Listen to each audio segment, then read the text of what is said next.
सातवा करण्याच्या नंतर संपूर्ण जग ख्रिस्तवराच्या हातात असतं.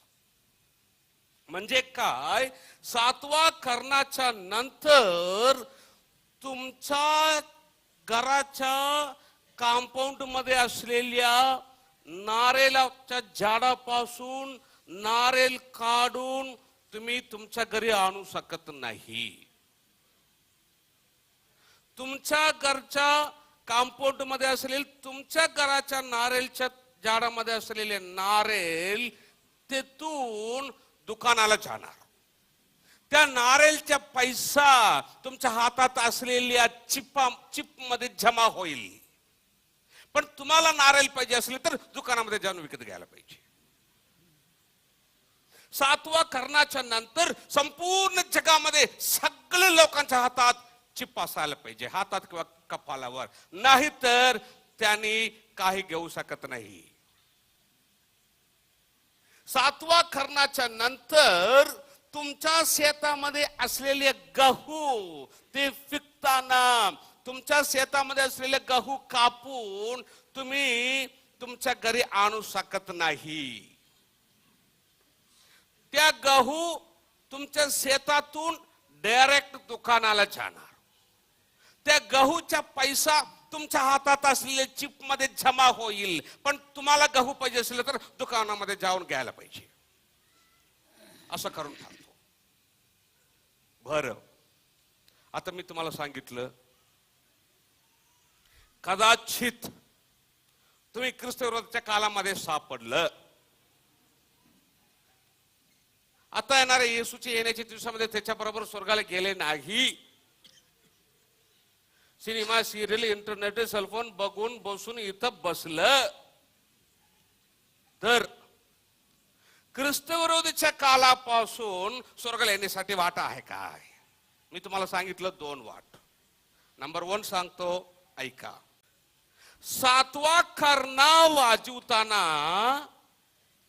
ख्रिस्तविरोधी जगाच्या सगळे लोकांना 666 नंबर म्हणजे भारत देशामध्ये आधार ते चिप मध्ये घालून हातात किंवा कपाळावर घालताना किंवा सातवा करणा वाजवताना सगळे लोकांना आधार नंबर 666 चिप मध्ये घालून हातात किंवा कपाळामध्ये घालताना तुम्ही घालू नका. जर तुम्ही तिकडे राहिलं तर. म्हणजे ख्रिस्तविरोधी काय करतो? तुम्हाला सोडतो काय? तुम्हाला जेवण फुकट देतो आणि रेशन देतो, कपडा देतो. नंबर घ्या म्हटलं तर नको म्हणू लागला की तुम्ही तुमचा हात कापतो, नाक कापतो, पाय कापतो, तरी रक्तसाक्षी म्हणून मरा. ते नंबर न घेता तुम्ही डायरेक्ट स्वर्गाला येऊ शकता. नंबर 2 काय आहे? सातवा करणा वाजवताना ख्रिस्तविरोधी सगळे लोकांना नंबर देताना हातात किंवा कपाळामध्ये घालण्यासाठी त्या नंबर पण घालायचे नाही, त्याच्या हातात पण सापडायचे नाही. काय करायला पाहिजे? कुठंतरी जंगलात पळून जायला पाहिजे. किती वर्ष? दुसरा 3.5 वर्ष. दुसरा 3.5 वर्ष जंगलमध्ये राहायला पाहिजे. आणि असं पळून जाताना ऐका, सेलफोन घेऊन पळू नका.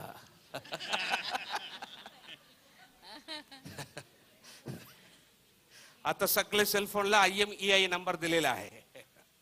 पहिला नव्हतं. ज्या सेलफोनला IMEI नंबर नाही त्या सेलफोनच्या कनेक्शन सगळं गव्हर्नमेंट काय केलेलं आहे तुम्हाला माहिती आहे काय? कट केलेलं आहे. आणि आता असलेले सेलफोन तुम्ही जंगलात घेऊन जाऊन त्याच्यामध्ये असलेले सिम कार्ड काढलं तरी ते सेलफोन कुठं आहे म्हणून गव्हर्नमेंट शोध काढणार. बॅटरी काढलं तरी ते सेलफोन कुठं आहे म्हणून गव्हर्नमेंट शोध काढणार. ते सेलफोनचा नंबर आहे IMEI नंबर. माहिती आहे का तुम्हाला IMEI नंबर? म्हणून म्हटलं जर तुम्ही सेलफोन घेऊन पळून गेलं तर लवकर तुम्हाला पकडणार. आणि असं पळून जाताना तुमच्या आई वडील भाऊ बहीण कुणावर तुम्ही विश्वास ठेवू नका, त्याने तुम्हाला धरून देणार गव्हर्नमेंटला. आणि दुसरा 3.5 वर्ष तुम्ही जंगलमध्ये राहायला पाहिजे. जेवण नाही, काय नाही, कुठेतरी झाडामध्ये बसायचं. कपडा नाही, एकच कपडा, आंघोळ नाही, काही नाही. रात्री दिवस कुठेतरी झाडामध्ये बसायचं, साप वगैरे चावलं कलास. त्याचं पण जिवंत असलं तर 3.5 वर्ष जंगलमध्ये राहायचे, काहीतरी खायचे, काय सापडत ते खायचे, पान वगैरे खायचे. दुसरा 3.5 वर्षामध्ये तुम्ही जंगलमध्ये जिवंत राहिलं तर ख्रिस्तविरोधीच्या काल पृथ्वीमध्ये 7 वर्ष संपवताना येशू व विश्वास लोक स्वर्गातून पृथ्वीला येऊन पृथ्वीमध्ये 1000 वर्ष राज्य करणार. असं 1000 वर्ष राज्य करताना ख्रिस्तविरोधीच्या कालामध्ये 7 वर्ष जिवंत, ते नंबर पण हातात कपाळामध्ये न घेता जे लोक जंगलमध्ये राहणार ते लोक काय करतात, जिवंत तिथं असलं तर 7 वर्ष ख्रिस्तविरोधीच्या काला संपवताना असं जंगलमध्ये असणारे लोक तसंच 1000 वर्ष येशूच्या राज्यामध्ये येऊन पोहोचणार. जे जंगलमध्ये आहेत ते लोक तिथं पण जिवंत असले तर. आणि ख्रिस्तविरोधीच्या कालापासून जे लोक जंगलमध्ये इकडे तिकडे लपून येशूची 1000 वर्ष राज्यामध्ये येऊन पोहोचणार, त्यांचं शरीर मातीचे शरीर असतं, त्यांचं शरीर रूपांतर झालं नसतं. बरोबर आहे काय? पण जे लोक येशू बरोबर स्वर्गातून उतरणार 1000 वर्ष राज्य करण्यासाठी पृथ्वीमध्ये, आणि त्या लोकांचं शरीर रूपांतर झालं असतं. इथून 1000 वर्ष येशूच्या राज्यामध्ये काही लोक येणार, थोडा लोक, त्यांचे शरीर रूपांतर झालं नसतं. आणि ख्रिस्तविरोधीच्या कालापासून येशूच्या राज्य 1000 वर्ष राज्यामध्ये ज्यांनी येणार त्यांच्या वंश पृथ्वीमध्ये वाढणार, आणि त्यांच्या वंशाला स्वर्गातून येणार आपण 1000 वर्ष राज्य करणार. स्वर्गातून येणार आपल्याला वंश नसतं, कारण आपल्या रूपांतर झालं असतं. स्वर्गातून येणार आपल्याला वंश नाही. पण ख्रिस्तविरोधीच्या कालापासून काही लोक जंगलामध्ये राहून 1000 वर्ष येशूच्या राज्यामध्ये येऊन पोहोचणार ना, त्यांच्या शरीर मातीचे शरीर असतं, त्यांच्या वंश पृथ्वीमध्ये वाढतं, त्यांच्या वंशाला स्वर्गातून येणारा आपण 1000 वर्ष राज्य करणार, आणि आपल्याला वंश नसतं, स्वर्गातून येणारा आपल्याला वंश नसतं. समजलं काय? हे दोनच मार्ग आहे ख्रिस्तविरोधीच्या कालापासून देवाच्या राज्याला येण्यासाठी. एक तर रक्तसाक्षी म्हणून मरायला पाहिजे नंबर न घेता, आणि दुसरा 3.5 वर्ष कुठं राहायला पाहिजे, जंगलामध्ये. ते दोनच मार्ग आहे. बरं, आणि 7वा करण्याच्या नंतर संपूर्ण जग ख्रिस्तविरोधीच्या हातात स्ट्रॉंग असतं. सगळ्या लोकांच्या हातात किंवा कपाळावर काय असतं, चिप नाही तर कुठं राहायला पाहिजे, जंगलामध्ये राहायला. बरं, आता आपण बघणार आहे दुसरा 3.5 वर्ष. बर, ते पण मी तुम्हाला सांगतो. प्रकटीकरण अध्याय 14 9 ते 13 पर्यंत वाचा. मागून तिसरा देवदूत येऊन मोठ्याने म्हणाला. ओके, आता आपण बघत आहे एक देवदूत येऊन स्वार्थ सांगत आहे. काय हो, देवदूत येऊन सांगत आहे. कशाला देवदूत येऊन सांगत आहे? देवाचा सेवक लोक आम्ही, तुम्ही आणि मी येशूची येण्यामध्ये स्वर्गात गेले. आता स्वार्थ सांगणार कोण? ख्रिस्तविरोधीच्या कालामध्ये देवदूत. आता एक देवदूत येऊन सांगत आहे. काय सांगत आहे वाचा. त्याच्या मागून तिसरा देवदूत येऊन मोठ्याने म्हणाला, जो कोणी श्वापदाला व त्याच्या मूर्तीला नमन करीतो. देवदूत ख्रिस्तविरोधीच्या कालामध्ये 7वा कर्ण वाजवताना देवदूत येऊन लोकांना सांगत आहे. काय सांगत आहे? जो कोणी स्वपदाच्या त्याच्या मूर्तीला नमन करतो, जो कोणी ख्रिस्तविरोधीच्या मूर्तीला नमन करतो आणि आपल्या कपाळावर किंवा आपल्या हातावर त्याची खून करून घेतो, ख्रिस्तविरोधीचा खून करून घेतो, चिप घेतो, तोही देवाच्या क्रोधाच्या प्याल्यात. आणि जेवढं लोक चिप घेणार तेवढं लोक देवाच्या क्रोधाच्या प्यालात निरा घातलेला त्याचा क्रोध रूपी द्राक्षरस पिईल. आणि पवित्र देवदूतांसमक्ष आणि जेवढे लोक हातात किंवा कपालामध्ये ख्रिस्त विरोधाचा नंबर घेणार, चिप घेणार, तेवढे लोक पवित्र देवदूतांच्या समक्ष आणि कोकरांच्या समक्ष अग्नी व गंधक कुठे जाणार? अग्नी व गंधक अग्नी व गंधक यापासून पीडा होईल. यापासून पीडा होईल.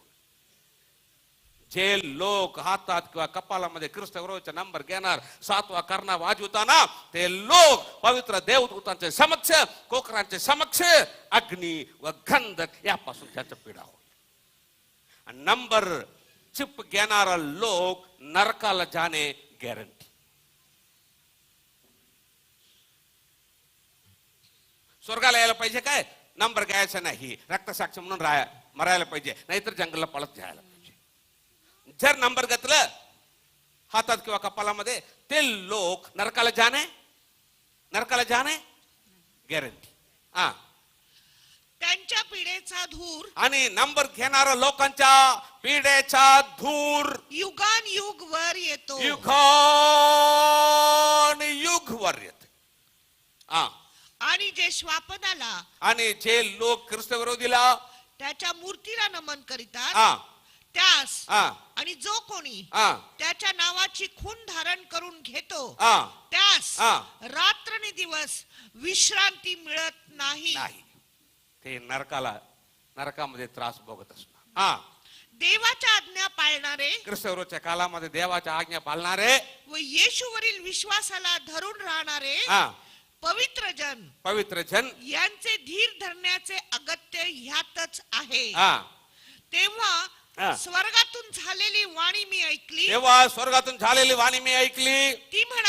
ती म्हणाली लिही प्रभू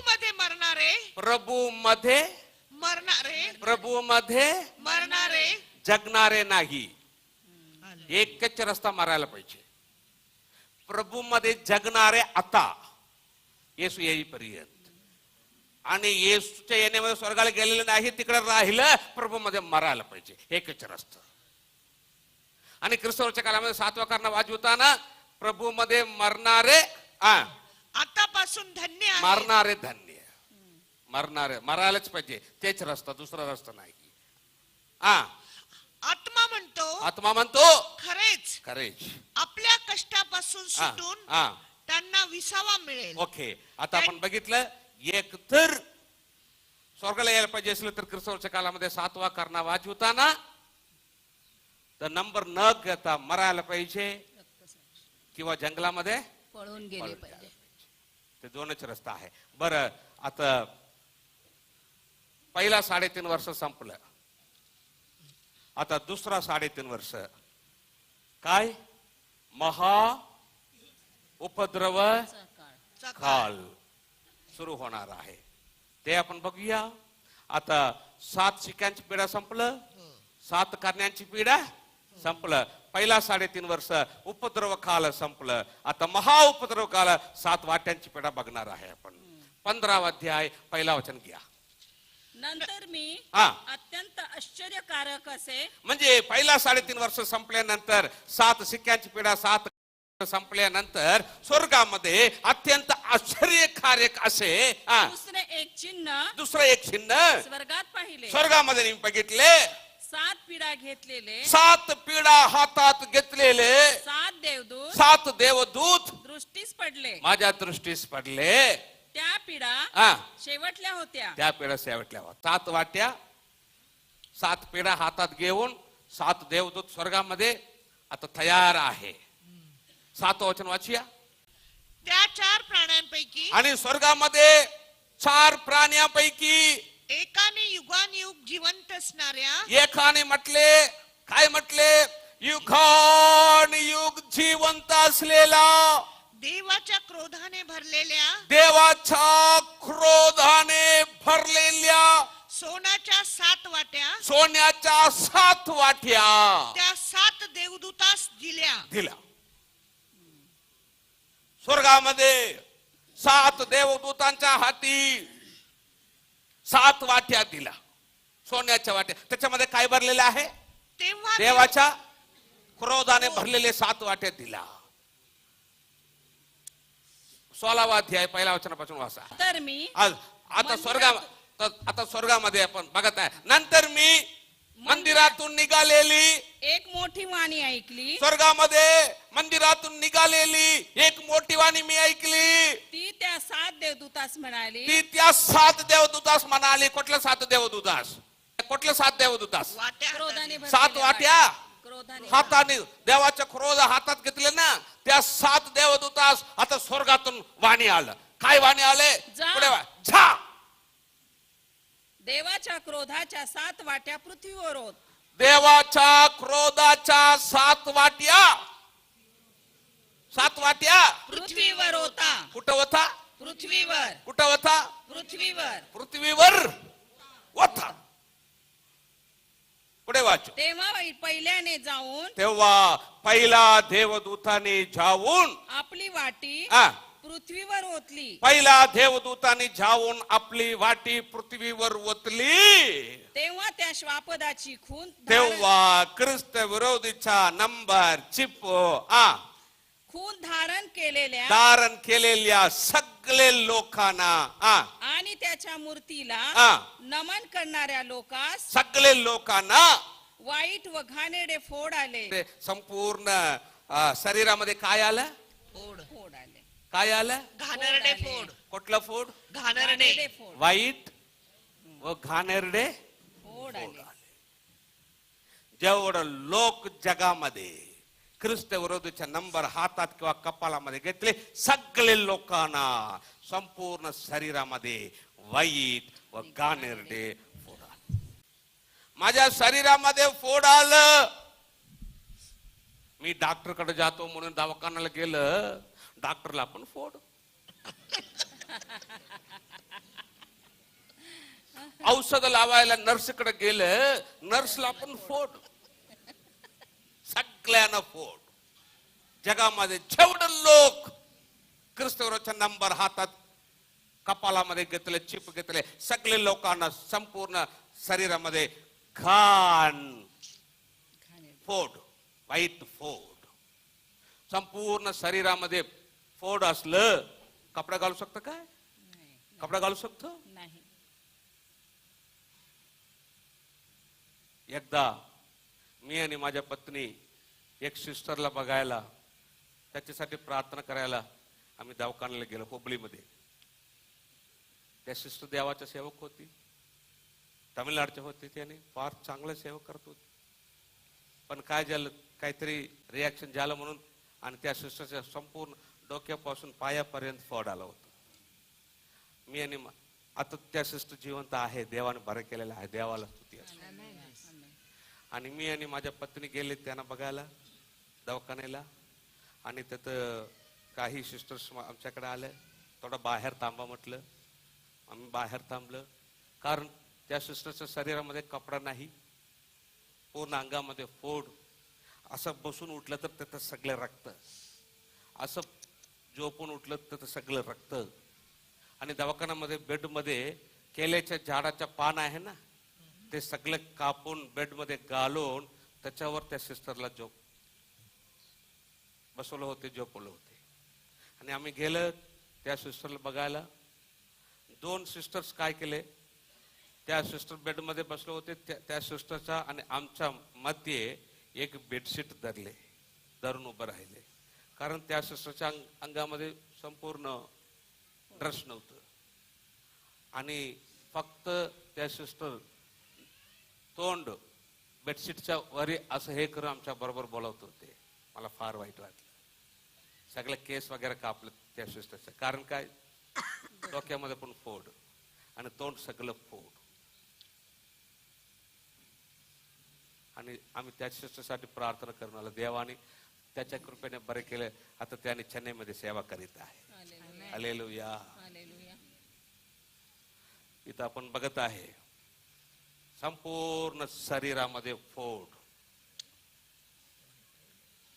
फोड असलं कपडा घालू शकत नाही.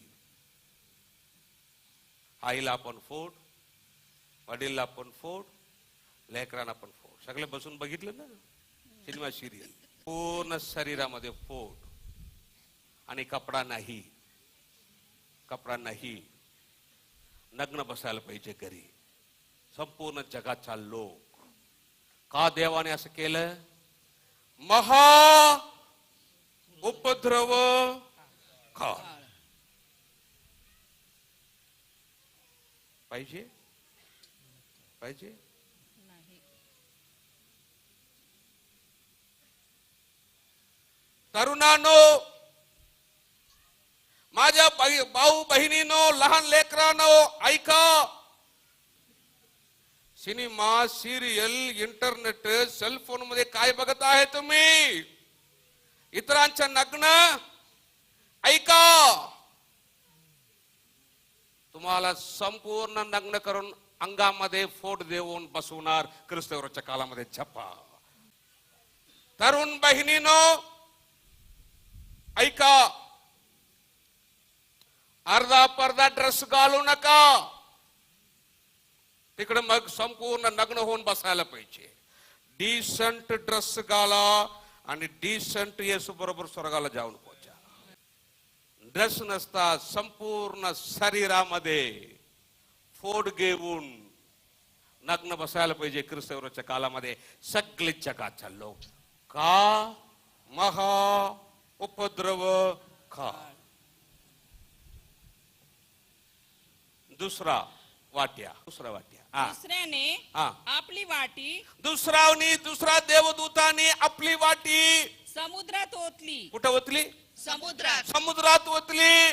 तेव्हा समुद्र हा. मृतांच्या रक्तासारखा हा. रक्तमय झाला. रक्त झाला.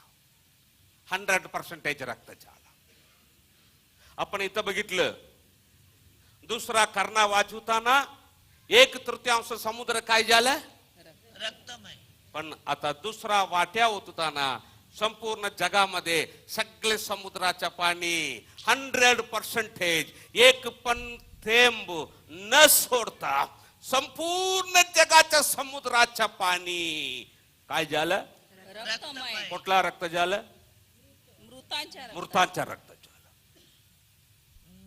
एक थेंब पाणी पण न सोडता संपूर्ण जगाच्या समुद्राच्या पाणी मृताच्या रक्त झालं. हा. आणि त्यातील हा. सर्व प्राणी मरून गेले. सर्व प्राणी मरून गेले. हा. तिसऱ्याने आपली वाटी आता तिसरा देवदूत नद्या व पाण्याचे झरे यात ओतली. तिसरा देवदूत कुठं ओतला? नद्या. नद्या व हे काय? नद्या व पाण्याचे झरा म्हणजे काय? पिण्याचे. पिण्याचं पाणी. आता देवाने पिण्याचे पाणी स्पर्श करत आहे. तिसरा देवदूताने आपली वाटी नदी व पाण्याच्या झऱ्यावर उठला. आणि त्याचे रक्त हा. झाले. त्याचे रक्त झाले. त्याचे रक्त झाले. तिसरा देवदूताने आपली वाटी पृथ्वीवर ओतल्यानंतर जगामध्ये सगळं पिण्याचं पाणी, एक थेंब पाणी पण न सोडता सगळं पिण्याचं पाणी जगामध्ये काय झालं? रक्त झालं. आणि तिसरा देवदूताने आपली वाटी पृथ्वीमध्ये ओतल्यानंतर समुद्राचं पाणी पण नाही, पिण्याचं पाणी पण नाही, जगामध्ये पाणीच नाही, सगळे रक्त. तिसरा देवदूताने आपली वाटी पृथ्वीमध्ये ओतल्यानंतर तुम्ही जाऊन तुमच्या घरी नळ उघडलं, पाणी येत नाही, रक्तचे. विहिरीत जाऊन पाणी काढलं, पाणी येत नाही, रक्तचे. लोक रक्तच पियाला पाहिजे. पूर्ण अंगामध्ये फोड, त्याच्यामध्ये अंघोळ करायला पाहिजे. काय काय? रक्त. पियाचं काय? रक्त. स्वयंपाक करायचं काय? रक्त. खायचं काय? रक्त. No water at all on the earth. केव्हा? तिसरा देवदूताने आपली वाटी पृथ्वीमध्ये ओतल्यानंतर. आता देवदूत पाहत आहे. आता देवाला देवदूत म्हणत आहे, देवदूत देवाला काय बोलत आहे वाचा. तेव्हा मी हा. जलाच्या देवदूताला तेव्हा मी जलाच्या देवदूताला असे बोलताना ऐकले, देवाला असे बोलताना मी ऐकले, जो तू आहेस, प्रभू जो तू आहेस जो तू आहे, व होतास, जो होतास, जो तू पवित्र आहेस, प्रभू जो तू पवित्र आहे, असा न्याय निवाडा केला, तू न्याय निवाडा केला लोकांना असा न्याय निवाडा केला तू म्हणून न्यायी आहेस. तू न्याय आहे. तू न्याय आहे. काय म्हणून लोकांना न्याय निवाडा केला? प्याला काय दिला? रक्त दिला. प्रभू म्हणून तू न्याय आहे. कसं काय न्याय आहे? ऐका, आपल्या भारत देशामध्ये काय होत आहे, ओरिसामध्ये काय होत आहे, महाराष्ट्रामध्ये काय होत आहे, कर्नाटकामध्ये काय होत आहे. विनाकारण ख्रिस्ती लोकांच्या रक्त सांडत आहे. लोक ग्राहम स्टेन मिशनरी मिशनरी कुठून आला? ऑस्ट्रेलियात आला, ओरिसामध्ये राहिला, आदिवासी लोकांमध्ये. तिथं त्यांनी सेवा करत होता. काय सेवा करत होता हो? सांगा, काय करत होता? कुष्ठरोग्यांची सेवा. कुष्ठरोगी लोकांना औषध लावत होता. पण आपल्या भारत देशाच्या पुण्य लोक काय केलं माहिती आहे का? त्या सेवकानं त्यांच्या 2 लहान लहान लेकरांना, 9 वयाचा एक मुलगा, 11 वयाचा एक मुलगा, 2 मुलगा आणि त्या सेवक तिघांना त्यांच्या जीपीच्या आत घातलं आणि कडी घातलं, त्याच्यामध्ये गवत घालून आणि राखेल ओतून फेटून दिले.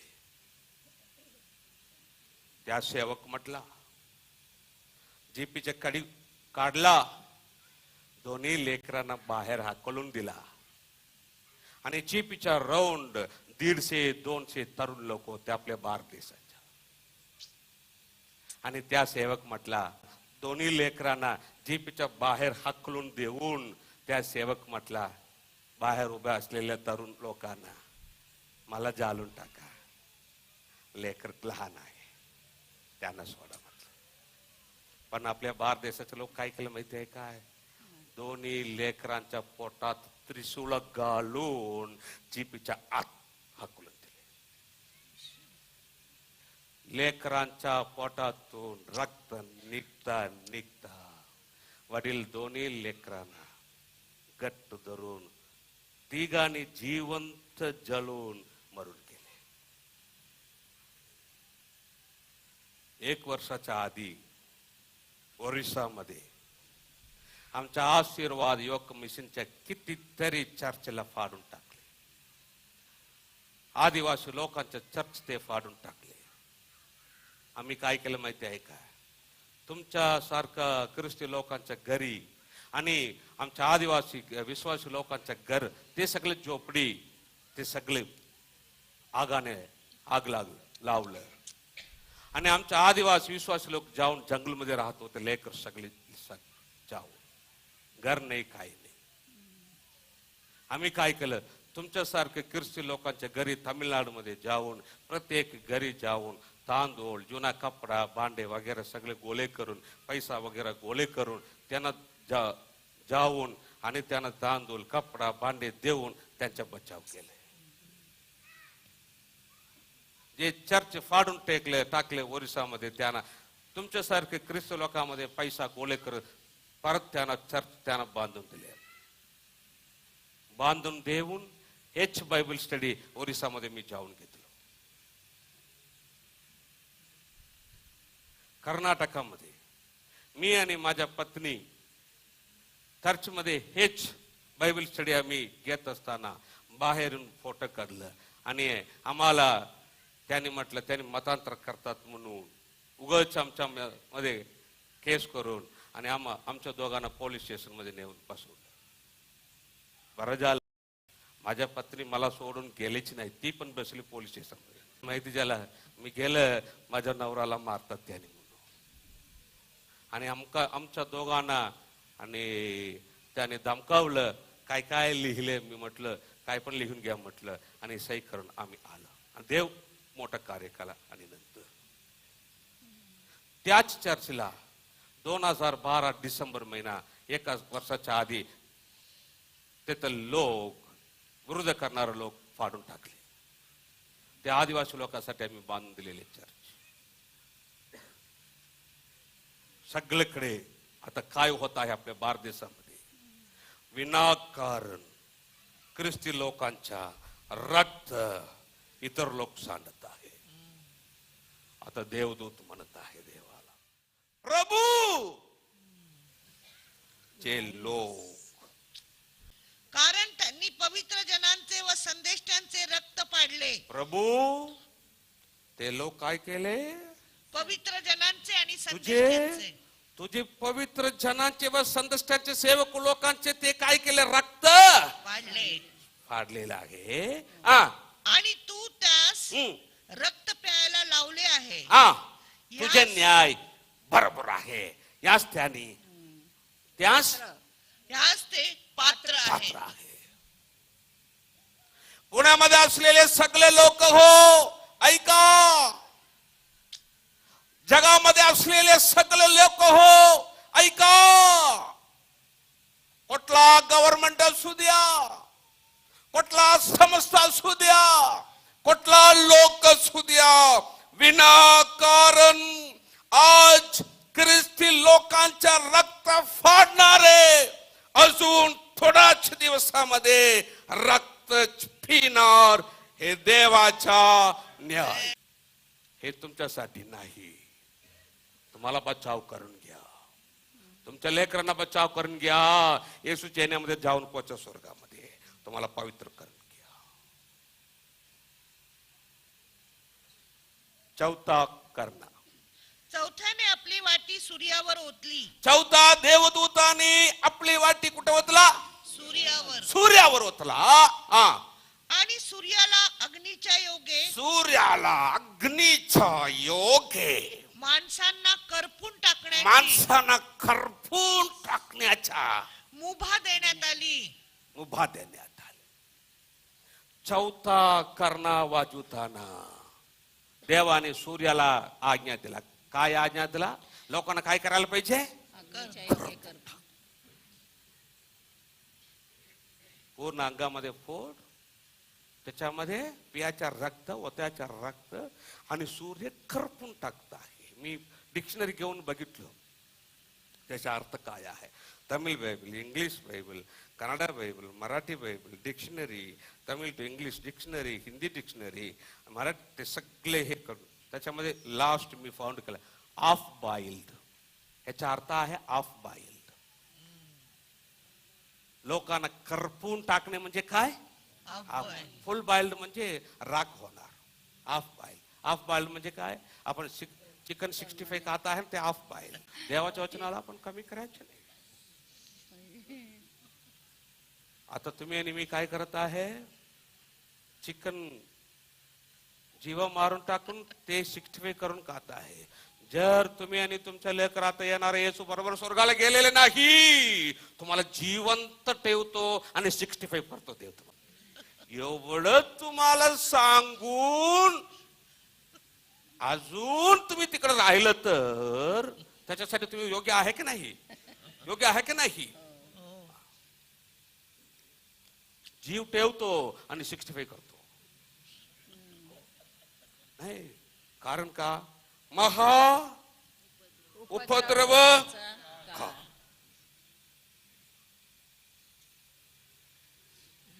पाचव्याने आपली वाटी श्वापदाच्या आसनावर, पाचवा देवदूताने आपली वाटी ख्रिस्त विरोधीच्या आसनावर ओतली. तेव्हा त्याचे राज्य अंधकारमय झाले. संपूर्ण जग काय झालं, अंधकारमय, 100% डार्कनेस. काय हो, अंगामध्ये फोड असू द्या, मग काय करायचं, राहिलं ना सिनेमा सिरियल बघून. रक्त प्यायला पाहिजे का, बर जाऊ द्या, मग काय करायचं, बरं पितो राहू द्या. सूर्य करपून टाकत आहे, बरं ते पण सहन करूया. आता 5व्या वाट्या होताना डोळे तरी दिसायला पाहिजे का नाही? ते पण बंद झालं. सगळा अंधार अंधार झाला. सगळा अंधार झाला. रात्री दिवस सगळा अंधार झाला. आता लोक काय करत आहे वाच्या पुढे? आणि लोकांनी वेदनामुळे आपल्या जिभा चावल्या.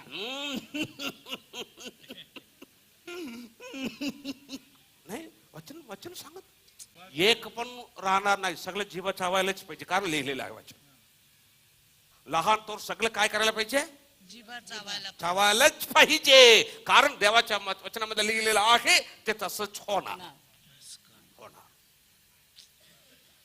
सगळे लहान थोर सगळे जीवा. आता डोळे पण दिसत नाही, जीवा चावत बसलेल्या. आईला पण फोड, बापाला पण फोड, लेकरांना पण फोड, सगळे मिळून बसले ना बघत. आता जीवा चावत आहे. अंगामध्ये वस्त्र नाही. आपल्या वेदनामुळे व आपल्या फोडांमुळे. फोड केव्हा आलेले फोड? पहिला आणि उत्तान आलेले फोड कुठपर्यंत आहे? 5व्या. आपले फोडाने आपल्या वेदनामुळे जीवा चावल्या. त्यांनी स्वर्गाच्या देवाची निंदा केली. पूर्ण अंगामध्ये फोड आणि पियाचं काय? आणि सूर्य करपून टाकत आहे. 4थ्या वाट्या. आता 5व्या वाट्या. डोळे पण दिसत नाही. अंगामध्ये फोड घेऊन आई वडील सगळं. आता डोळे पण दिसत नाही. सगळं अंधकारमय झालं. तसंच करत बसायला पाहिजे. डोळे पण दिसत नाही आता, आणि अंगामध्ये कपडा पण नाही, सगळं फोड आहे. आणि असं करत करत कुठेतरी रक्त पडलं आहे, ते थोडं घ्यायचं आणि तोंडात घालायचं आणि तसंच बसायचं. का? महा उपद्रव काळ. पाहिजे काय? नाही. बघा सिनेमा, बघा सिरियल, बघा इंटरनेट मध्ये वाईट वाईट गोष्ट बघा, बसा बोला, सेलफोन मध्ये बघा. तरुणांना बघायचं, देवाकडे वरी बघणार नाही, डुकरासारखं कालीच बघायचं. असं डुकर केव्हा वरी बघता माहिती आहे का तुम्हाला? 4 पाय बांधून एक लाकड घालून उचलून जाणार बघा, तेव्हा वरी बघत. नको, हे सगळं बघायला पाहिजे का तुम्हाला? नको. तरुणानो जागृत राहा, लेकरांनो जागृत राहा. लहान लेकरांनो, तरुणांनो ऐका. इवन परत सांगतो, छुट्टी TV, cartoon network, Pogo TV, WW असं लेकरांच्या चॅनलच्या द्वारेही सैतान तुम्हाला फसवू शकतो. जागृत राहा. नको नको. प्रियानो, लेकरांनो, तरुणांनो, त्याच्यासाठी आता समय नाही. येशू लवकर येणार आहे आणि त्याच्यासाठी, त्याच्या येण्याच्या दिवसासाठी तुम्ही तयार होण्याचे दिवस आहे. तुम्हाला बचाव करून घ्या, बचाव करून घ्या. लेकरांनो, तरुणांनो, तुम्हाला बचाव करून घ्या. ते सगळे चॅनल वगैरे बघून मजा करण्याचे दिवस नाही. तुम्हाला पवित्र करून येशूच्या येण्याच्या दिवसासाठी तयार होण्याचे दिवस आहे. तुम्ही लोक धन्य आहे. पुण्यामध्ये तुम्ही लोक धन्य आहे. 6व्याने आपली वाटी फरात महानदावर नदीवर ओतली. तेव्हा सूर्याच्या उगवतीपासून येणाऱ्या राजाची वाट सिद्ध व्हावी म्हणून त्याचे पाणी आटून गेले. म्हणजे सूर्याच्या उगवतीपासून येणारा राजाचे लोक म्हणजे आता शेवटच्या 2 पिढ्या आहे, 6 आणि 7. आता आर्मगेदन युद्धासाठी संपूर्ण जगाचा लोक तयारी होणार.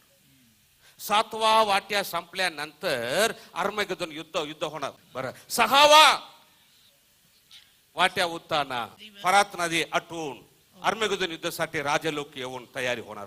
नंतर बेडकासारखे असलेले 3 अशुद्ध आत्मे. आता 6वा वाट्या ओतल्यानंतर बेडका सारखे असले म्हणजे लबाडच्या आत्मे, 3 अशुद्ध आत्मे अजगराच्या तोंडातून. अजगर म्हणजे सैतान, सैतानच्या तोंडातून. श्वापदाच्या तोंडातून. स्वापद म्हणजे ख्रिस्तविरोधीच्या तोंडातून. व खोट्या खोट्या संदेशाच्या तोंडातून निघताना मी पाहिले. निघताना मी बघितले. ते चिन्ह दाखविणारे ते 3 अशुद्ध आत्मे संपूर्ण जगामध्ये जाऊन लोकांच्या समोर चिन्ह दाखवणारे आत्मे. भूताच्या आत्मे. ते सर्व समर्थ देवाच्या. ते 3 अशुद्ध आत्मे काय करत आहे? संपूर्ण जगात जाऊन सर्व समर्थ देवाच्या त्या मोठ्या दिवसाच्या लढाईसाठी म्हणजे अर्मेगदोन लढाईसाठी संपूर्ण जगातील राजास एकत्र करावयास त्यांच्याकडे बाहेर जातात. 7वा वाट्या ओतल्यानंतर अर्मेगदोन युद्ध. त्याच्यासाठी आता पूर्ण जगाला तयार करीत आहे. मी आता तुम्हाला सांगितलं, तुम्हाला आश्चर्य वाटेल.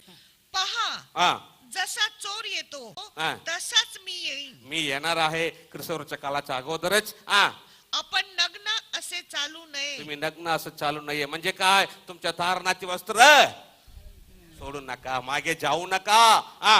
व आपली लाज लोकांस दिसू नये. तुम्ही मागे गेलं आणि लोकांच्या समोर प्रभूचा अपमान होणार आणि तुमचा लाज लोकांना दिसू नये म्हणून जो जागृत राहतो व आपली वस्त्रे राखतो, तारणाची वस्त्र राखतो, मागे न फिरता प्रभू मध्ये राहतो, तो धन्य.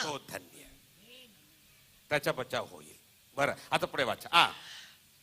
त्यांनी त्यांना इब्री भाषेत ते 3 अशुद्ध आत्मे, लबाडच्या आत्मे सगळे पृथ्वीच्या राजाच्या लोकांना इब्री भाषेत हर्मगिदोन म्हटलेल्या ठिकाणी एकत्र केले. तुम्हाला माहिती आहे का? थोडा दिवसाच्या अगोदर पेपर मध्ये आलं होतं. अमेरिकाच्या नासा विज्ञानी लोक एक उपग्रह पाठवले, मंगल ग्रहाला पाठवले. त्या उपग्रहाचं नाव काय तुम्हाला माहिती आहे का? मंगल ग्रहाला अमेरिकाच्या नासा विज्ञानी लोक एक उपग्रह पाठवले. ते केव्हा म्हणजे 29 ऑगस्ट 2012. त्या उपग्रहाचं नाव आहे क्युरियासिटी. उपग्रहाला मंगल ग्रहाला पाठवले. ते उपग्रह मंगल ग्रहामध्ये जाऊन उतरलेलं आहे. ते उपग्रह तिथून फोटो काढून पाठवत आहे. त्या फोटोच्या द्वारे अमेरिकाच्या नासा विज्ञानी लोक काय सांगत आहे? इतर ग्रहामध्ये लोक आहे,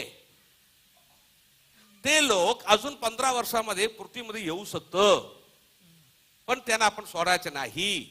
ते इतर ग्रहामध्ये असलेल्या लोकांना आपण पृथ्वीच्या माहिती द्यायची नाही. कारण काय? त्या क्युरियोसिटी उपग्रहामध्ये सेलफोन बसवून पाठवलेला आहे आणि अमेरिकाचा नासा विज्ञानी लोक इथून बोलत आहे, ते रिप्लाय पण देत आहे.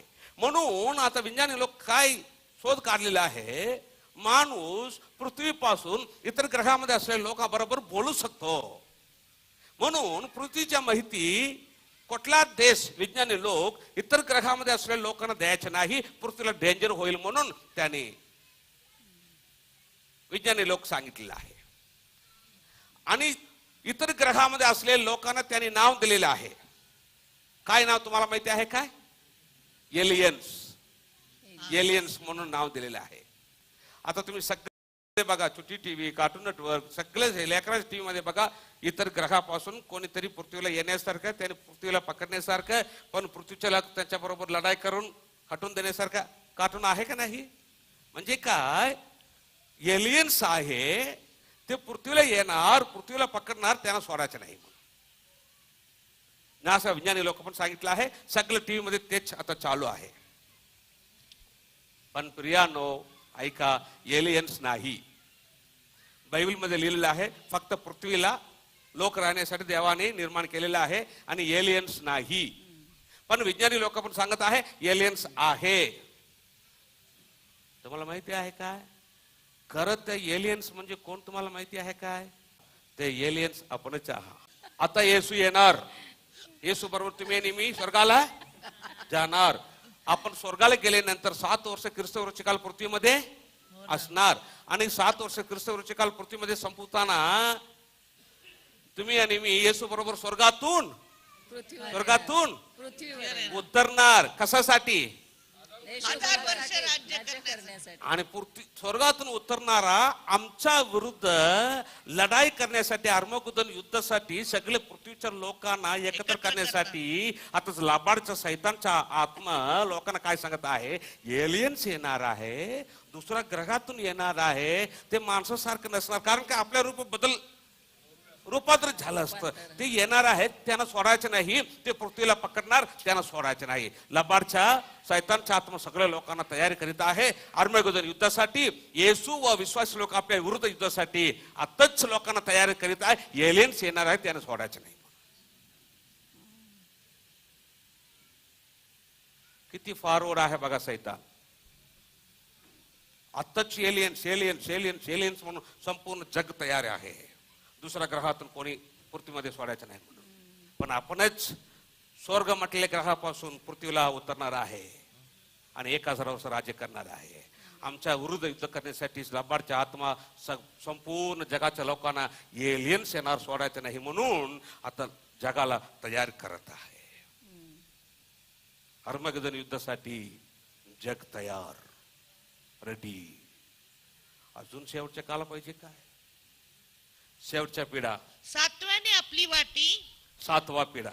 7वा देवदूताने, हे 21वा पिढा बरं काय.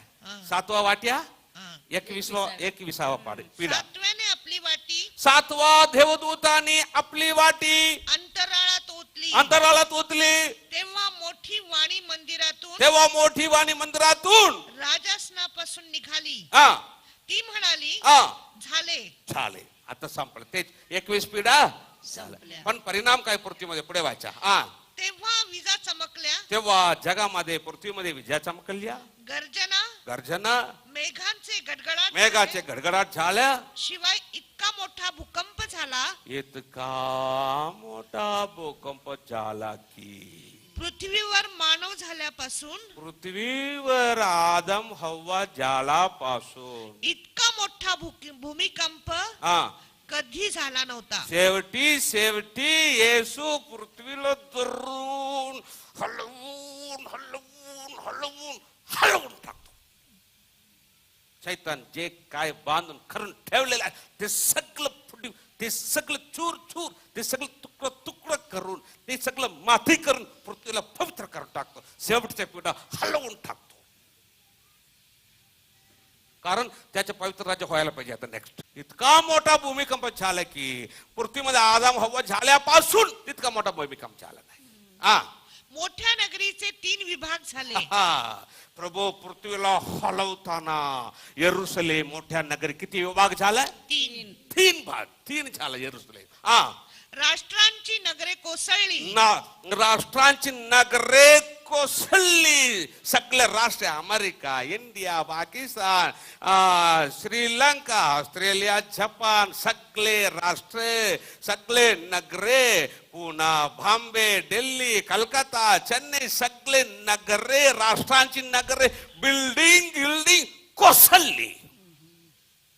हलवून टाकला, सगळे कोसळली.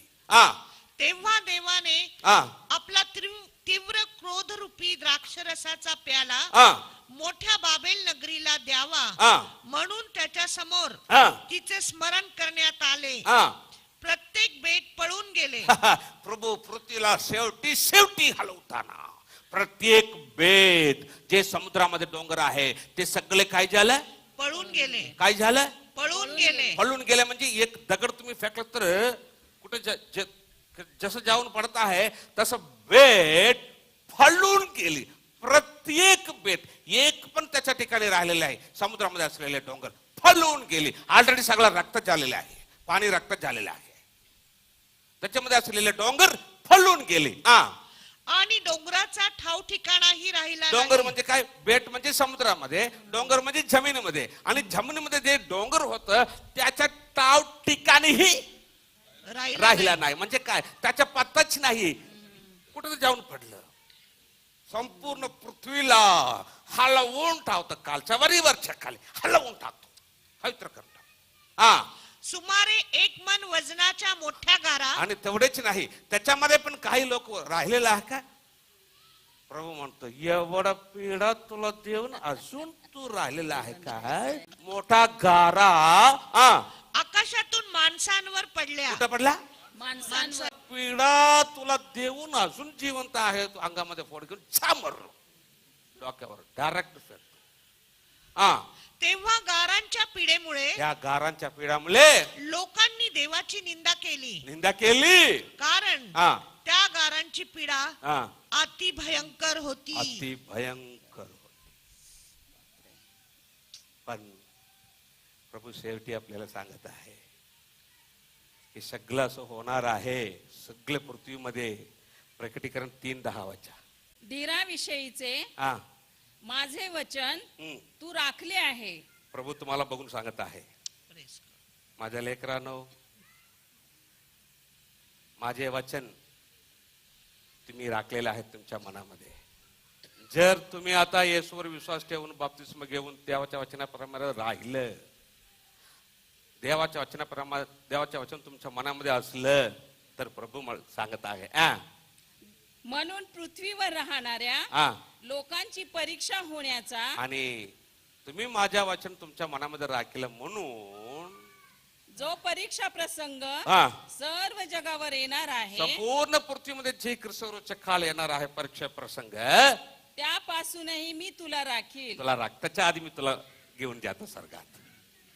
जर माझ्या वचन तुमच्या मनामध्ये असलं, तुम्हाला पण मी बचाव करतो. त्या परीक्षा प्रसंग सर्व पृथ्वीमध्ये येणार आहे, परीक्षेचा काळ, त्याच्यापासून तुम्हाला पण मी बचाव करतो. प्रियानो, येशूवर विश्वास ठेवा आणि येशूला तुमच्या मनामध्ये घ्या. जे जुना पाप आहे आता तरी ते सगळे सोडा. माफी मागा प्रभू येशूकडे. त्याचे रक्त तुमचे सगळे पाप क्षमा करू शकतात. त्याच्या रक्तामध्ये सामर्थ्य आहे.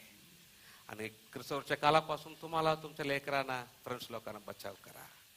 येशूच्या नावामध्ये त्याच्या बरोबर स्वर्गाला जाऊ.